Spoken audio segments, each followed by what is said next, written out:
City India news channel हक की आवाज। Paradise function palace.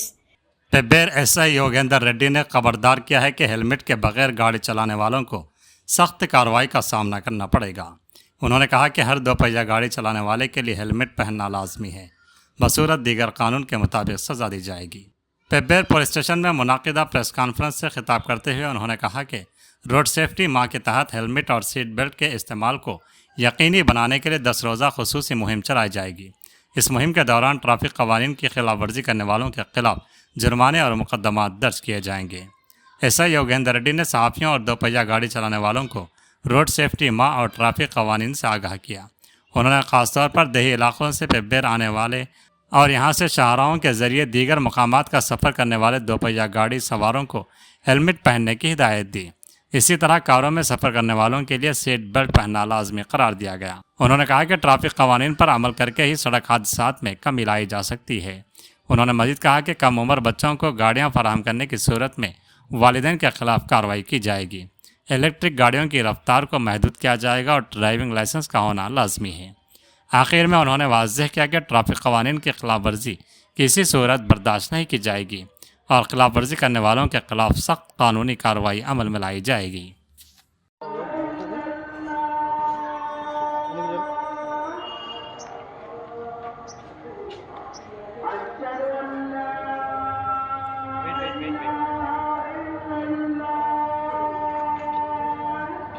డిస్కస్ చేసేది ఏంటంటే ఫస్ట్ పాయింట్ వచ్చేసి డ్రంక్ అండ్ డ్రైవ్.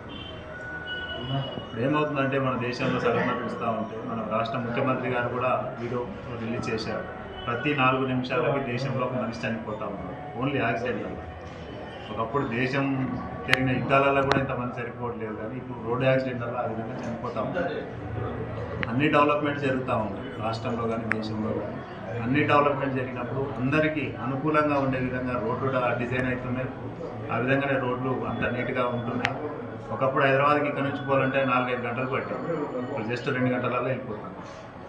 సో మనకి ఆ విధంగా ఫెసిలిటీస్ గవర్నమెంట్ కల్పించినప్పుడు ప్రజలు కూడా అంటే ఇంక్లూడింగ్ అందరం మనం కూడా మన బాధ్యతగా మనం జర్నీ చేసేటప్పుడు తీసుకోవాల్సినటువంటి ప్రికాషన్స్, ఆ స్పీడ్లో మనం పోతున్నామంటే దానికి తగ్గట్టు మన జాగ్రత్తలు మనం తీసుకోవాలి. 2 వీలర్ మీద పోయేటప్పుడు ఖచ్చితంగా హెల్మెట్ పెట్టుకోవాలి. కార్లో పోయేటప్పుడు సీట్ బెల్ట్ పెట్టుకోవాలి. చూస్తూ ఉంటాం చాలా యాక్సిడెంట్లు సీట్ బెల్ట్ పెట్టుకోక కూడా చాలామంది చనిపోతారు. సీట్ బెల్ట్ ఉంటేనే ఎయిర్ బెలూన్స్ ఓపెన్ అయ్యింది, ఆ బెలూన్స్ ఓపెన్ కాక చాలామంది యాక్సిడెంట్లలో చనిపోతారు. సో దానికి మేము ఈరోజు త్రూ మీ ద్వారా, ఎందుకంటే మేము ఏది చెప్పినా కూడా త్రూ మీరు లేకుంటే జనాలకు కమ్యూనికేట్ కాదు. మేము మంచి చేసినా చెడు చేసినా మీ వల్ల ఎక్కువ పబ్లిసిటీ అవుతూ ఉంది. మీరు పేపర్లో వచ్చిందంటే వాస్తవం అని నమ్మే పరిస్థితిలో ఉంటుంది. సో దానికి మేము మెయిన్గా ఏంటంటే ఇప్పటి నుంచి ఈ హెల్మెట్ దాని మీద బాగా ఫోకస్ చేయాలనుకుంటున్నాం. వితౌట్ హెల్మెట్ ఏది వచ్చినా కూడా డైలీ మేము ర్యాండమ్గా ప్లేస్లు మార్చుకుంటూ హెల్మెట్ మీద ఫోకస్ చేస్తూ ఫస్ట్ చలాన్లు వేస్తాం. హెల్మెట్ మీద ఒక 10 days వేసిన తర్వాత వాళ్ళు అప్పటికీ మారకుంటే దాని మీద మళ్ళీ ర్యాష్ అండ్ నెగ్లిజెన్స్ డ్రైవింగ్ కూడా యాడ్ చేస్తాం. అప్పటికి మారకుంటే ఆ వెహికల్ సీజ్ చేసి ఆర్టీఓ గారికి పంపిస్తాం. ఈ విధంగా 10 daysకి ఒకసారి కొంచెం పెంచుకుంటా డోసుగా ఖచ్చితంగా పబ్లిక్ అందరూ అవేర్నెస్ అయ్యి హెల్మెట్లు పెట్టుకొని వాళ్ళ కుటుంబాలందరూ కూడా సంతోషంగా ఉండాలని మేము కొంత కఠినంగా కూడా చేయాలని అనుకుంటున్నాం. హెల్మెట్ అంటే లోకల్లో ఉన్న వాళ్ళకు కూడా బయట ఎట్లా టోటల్ టౌన్స్లలో హెల్మెట్ అనేది మ్యాండేటరీ. టౌన్లలో అంటే మామూలుగా ఈ చిన్న చిన్న కూరగాయలకు దారులకు వచ్చే వాళ్ళకు కూడా హెల్మెటేనా? ఎట్లా హెల్మెట్ అంటే చిన్న గల్లీలో అంటే అవసరం లేదు, కానీ మనకి ఏదైతే ఇప్పుడు మనది స్టేట్ హైవే, ఇక్కడ నుంచి ఇప్పుడు మన పెబ్బేరు టౌన్లో పోయేది స్టేట్ హైవేకి సంబంధించిన రోడ్. సో స్టేట్ హైవేల మీద ఖచ్చితంగా హెల్మెట్ అనేది పెట్టుకోవాలి. అంటే మొత్తం మీద బయట ప్రాంతాలకు పోయే వాళ్ళ గురించి ఖచ్చితంగా పెట్టుకోవాలి. అంటే టౌన్లో సరౌండింగ్లో ఉన్న వాళ్ళకి హెల్మెట్ ఖచ్చితంగా అంటే దానికి ఇబ్బంది పడుతుంది. టౌన్ సరౌండింగ్లో ఉన్న వాళ్ళైనా టౌన్కి రావాలంటే ఖచ్చితంగా మెయిన్ రోడ్ మీద నుంచి రావాలి. రంగాపురంలో ఉన్న వాళ్ళ గురించి హైవే మీద నుంచే పెబ్బేరికి రావాలి. ప్లస్ ఇప్పుడు కొల్లాపూర్, పాతపల్లి, గుమ్మడం వీళ్ళంతా కూడా కొల్లాపూర్ రోడ్లో రావాలి. అది కూడా చాలా హెవీ ట్రాఫిక్ ఉన్న రోడ్.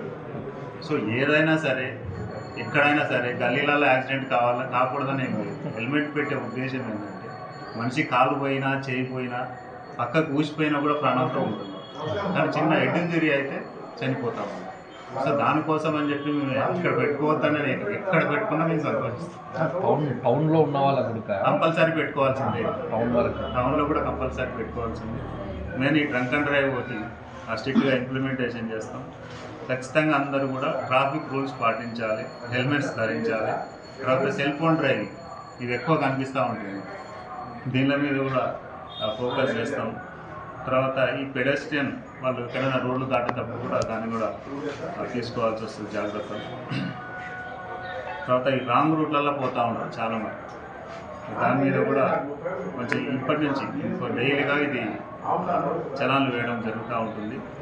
ఇప్పుడు ఏమవుతుందంటే ఈ చలాన్లు కూడా చాలా మటుకు బండ్లు సెకండ్ హ్యాండ్లో తెచ్చుకుంటూ ఉంటాం. మేము చలాన్లు వేస్తున్నాం, ఎక్కడో పాత ఉన్న ఇంటికి చలాన్లు ఉంటాయి, ఆ విధంగా ఉంటున్నాయి. కాబట్టి 3 చలాన్లు దాటిన తర్వాత బండి సీజ్ చేయడం జరుగుతుంది. వాళ్ళు మొత్తం చలాన్ ఎవరైతే బండి నడుపుతున్నాడో ఆయన పే చేస్తూనే బండి రిలీజ్ అవుతుంది, లేదంటే ఆ బండి సీజ్ చేసి ఆర్టీఓ వరకు పంపించడం జరుగుతుంది. ఎందుకంటే మనం చూస్తూ ఉన్నాం ఒక ఫిబ్రవరి లిమిట్స్లోనే ఒక సంవత్సరంలో ఒక 25 నుంచి 30 మంది చనిపోతూ ఉంటాం. ఒక సంవత్సరం యాక్సిడెంట్ యావరేజ్గా తీసుకుంటాం. మేము ఆ సీన్కి పోయి అక్కడ వాళ్ళని తీసుకుపోయి ఆ డెడ్ బాడీ షిఫ్ట్ చేసి ఒక్కోసారి హైవే మీద ఎట్లయితే అంటే అతుకపోతుంటాం. కూడా ఎలక్ట్రికల్ దానికి ఖచ్చితంగా డ్రైవింగ్ లైసెన్స్ ఉండాల్సింది. ఎందుకంటే మనం రోడ్ ఎక్కినామంటే రూల్స్ తెలియకుండా ఎట్లా నడుపుతాం బండి. ఎలక్ట్రిక్ బండిలు కూడా 70-80 స్పీడ్లు అయితే పోతాయి కదా. డ్రైవింగ్ లైసెన్స్ అనేది ఖచ్చితంగా ఉండాల్సిందే. ఎలక్ట్రిక్ బండికైనా లైసెన్స్ ఉండాల్సిందే. ఇంకో విషయం సార్, ఇప్పుడు హైకోర్టు ఒకటి చలాన్ల విషయంలో లాక్కోకూడదు అని చెప్పేసి, తాళాలు లాక్కోకూడదు అని చెప్పేసి ఒక నిబంధన దిక్కారు. తాళాలు లాక్కోవాల్సిన అవసరం మాకు ఉండదండి. పోలీసులకు వాళ్ళు మాకు కూడా కోఆపరేట్ చేయాలి. కొంతమంది ర్యాష్గా వెళ్ళేటప్పుడు ఒకవేళ అక్కడ కనీసం అంటే మేము ఒక ఎస్ఐ ర్యాంక్ ఉన్న ఆయన కండక్ట్ చేస్తారు, వాళ్ళు పారిపోయే క్రమంలో తీసుకుంటారు తప్ప బలవంతంగా వాళ్ళు లాక్కునేది. ట్రాఫిక్ ఉన్నప్పుడు మాకు పోలీసులు ఉంటారు. మనం పెద్ద 5 గంటల తర్వాత చిన్నపిల్లలు యాక్చువల్లీ మనకు సపరేట్ పోలీస్ స్టేషన్ 5 గంటల నుంచి ఒక ట్రాఫిక్ కూడా ఇంకొకరికి తెలుస్తాము. అప్పుడే ఒక హోమ్ గార్డ్ మాత్రమే అక్కడ సర్కిల్లో దాన్ని 2 షిఫ్ట్లు చేసి ఇద్దరిని ఇస్తాం. ట్రాఫిక్ మార్నింగ్ 8 నుంచి అక్కడ ఉంటుంది. ట్రాఫిక్ ఉన్నప్పుడు ఉంటే మేము చెప్పినట్టు ఓకే. ట్రాఫిక్ ఇప్పుడు ఉంటారు 5 గంటలకి స్కూల్ చేస్తాం కదా, ఆ స్కూల్ ఇచ్చిన టైంకి మేము అక్కడ రోడ్డు మీద ఎవరు ఉండవు. అంటే ఇప్పుడు ఈ రోడ్ల మీద, మెయిన్ రోడ్ల మీద బండ్లు నడు రోడ్డు మీద ఆడిపోతారు. అసలు ఒక్క మనోళ్ళు ఎవరు ఉండరు. ఆడు ఇష్టారీతిగా ఏం చేస్తారు తీసుకోపోగా అని చెప్పని అంత రోజు కొంచెం ఎక్కువగా అనిపిస్తుంది సార్. మామూలుగా కూడా రోడ్ వైండింగ్ మనకు నడుస్తుంది కాబట్టి ఇది ఒక ఇష్యూ. కొంచెం మనకు ఎంక్రోచ్మెంట్ కూడా ఉంది. మున్సిపాలిటీ కూడా మేము కూడా పెడతాము. మున్సిపాలిటీ కూడా వాళ్ళని ఇన్వాల్వ్ చేసుకొని ఆ ఎంక్రోచ్మెంట్ వరకు తగ్గియాలి. ఏమవుతుందంటే వాళ్ళు ఫుట్పాత్ వరకు బిజినెస్ నడుస్తూ ఉంటుంది, కొనే వాళ్ళు వచ్చి రోడ్డు మీద పెట్టుకోవాల్సిన పరిస్థితి. ఇదంటే ఓకే, ఇది వర్క్ నడుస్తుంది కాబట్టి ఓకే. మెయిన్ రోడ్ అయితే మరి అది కూడా దారుణం అవుతుంది. అదే నేను చెప్తున్నా, మెయిన్ రోడ్ అని ఏదైనా షాప్లో వాళ్ళు వచ్చి ముందు వరకు పెడుతున్నారు, వాళ్ళ ఏదైనా సాయం బోర్డ్స్ కానీ ఏదైనా కానీ, దానివల్ల కొనే వాళ్ళు రోడ్డు మీదకి వస్తుంది. ఒకసారి మున్సిపాలిటీతో కూడా మీరు కోఆర్డినేషన్ చేసుకొని ఆ ఎంక్రోచ్మెంట్ చేస్తాం. రోడ్డు మీద